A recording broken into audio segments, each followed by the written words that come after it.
Hey, I'm Rachel J, and we're out in the garden today. I'm going to show you how I'm doing seed saving for a few different types of plants.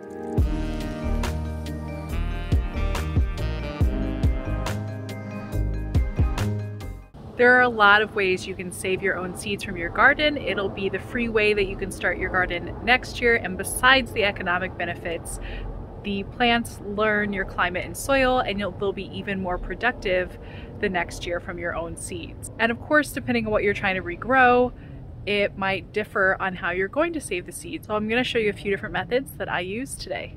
This is my calendula, and these beautiful flowers are completely edible, and they're also amazing for pollinators. And when they're done flowering, they will dry up, and you can gather the seeds right from these dead flower heads, and they look really cool. Let me show you guys this.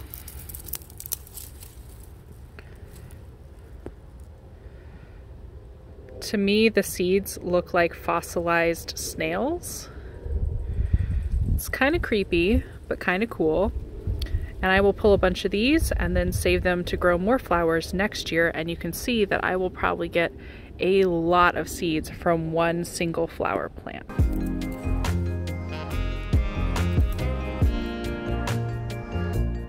So these are all calendula seeds, and I'm going to go put them and save them.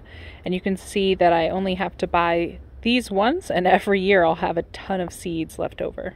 For things like shiso, which is my absolute favorite herb and green to grow, I love to eat this every year. I bought seeds once about 5 years ago, and I've never had to seed save or plant them ever again, because so long as I let them go to bloom, they will reseed themselves, much like mint. I think they're actually in the mint family, so sometimes nature does it for you.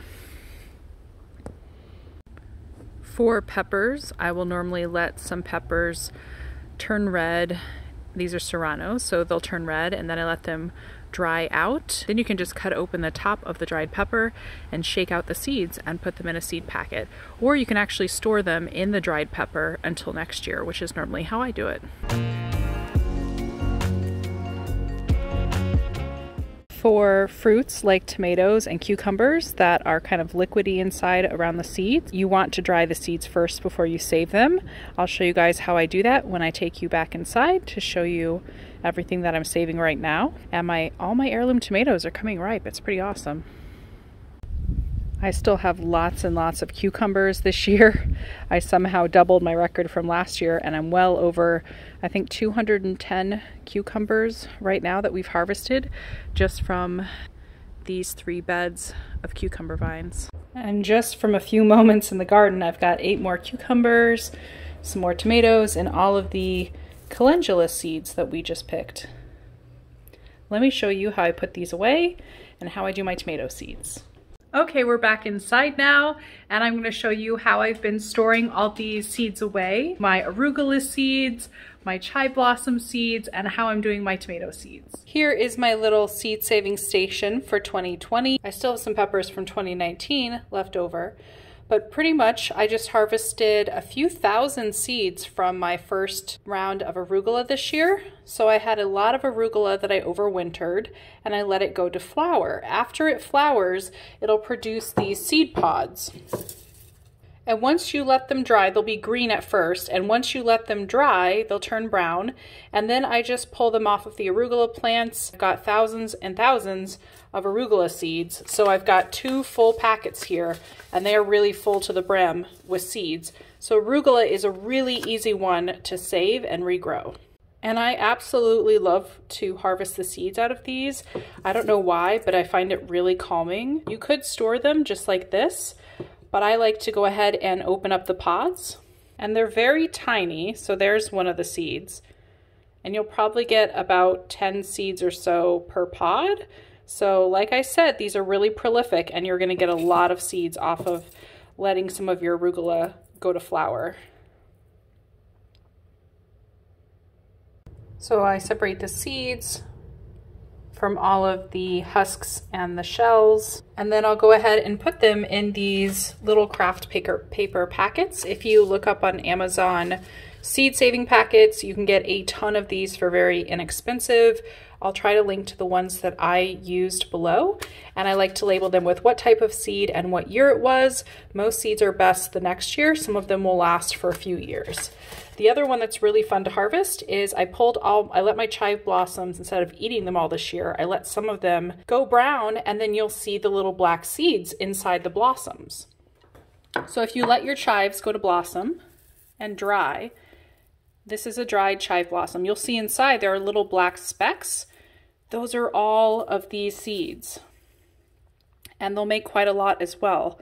My chives actually, where I live, are perennials. They'll come back every single year, but I also have saved these seeds so I can grow even more. So this is free food. It's pretty awesome. So you can see for things like greens, herbs, and flowers, it's very easy to see where the seeds are and harvest them. The only thing is, instead of eating it all, you do have to let it go to flower and seed, which can take quite a bit longer. It might look a little brown and straggly in your garden, but it's totally worth it to have free seeds for next year. For things that are a little juicier, like cucumbers and tomatoes and bitter melon, it's a little bit trickier because the seeds are in a very moist layer of the fruit. So let me show you how I save those. So this is not very beautiful, but it works, and I want to show you guys really how I do this. So 2 years ago, I purchased amazingly delicious seeds for cherry tomatoes, and this year they volunteered themselves and I didn't have to plant anything, which was awesome. But I want to make sure that I seed save some of them for next year since they did so well in my yard and were able to volunteer. Tomatoes are normally pretty good about that. They may come up if you let a few drop and rot into the ground. So to save these, I actually took an old rag. You guys know I don't have paper towels. I use these rags instead. And this is just organic cotton, and it's been well loved, so it's looking pretty old. But that's just perfect. And if you do have paper towels, you could use that too. So when I cut the cherry tomatoes on the cutting board, all the seeds come out in the juice, and I rinse those, and then I just put them on this towel. And you can see that eventually they dry and all of the membrane around the seeds will dry up. And once they've done that, you can put these in a seed packet, and these are good to store. So it does take a little bit of time just to let the seeds dry out and make sure that there's no moist membrane left around them. And these are good to go. I know that's not very beautiful, but that's how I do it, and it works really well. And the same goes for cucumbers, bitter melon, watermelons, anything where the seed is in a layer that's going to have a lot of sugar and be really moist. You don't want that to rot or mildew, so you do need to dry them out really well and rinse them if you can. And once they're super dry, like those tomato seeds, pick them off the towel or paper towel and put them in your seed packet. And here are all the cherry tomato seeds that we just pulled from that towel, ready to go in a seed packet as well. For things like garlic and potatoes, you don't have to save any seeds. I will take cloves from my homegrown garlic and replant them later this fall before it freezes over, and they will come up again next year. And same with potatoes. I will take potatoes that I've overwintered that have sprouted, or potatoes from the store that have sprouted, and those are what I'll be planting in early spring. I hope that will help you guys to start seed saving and grow in your garden for free, and then maybe share some seeds with friends when you have a lot. That could be a great gift for people and a way to get others started with gardening. Leave a comment below if there's something that you want to know how to seed save that I didn't cover, and I'll try to address it in a comment or a future video. And if you are new here, don't forget to subscribe and make new videos every single week. Okay, see you guys next time.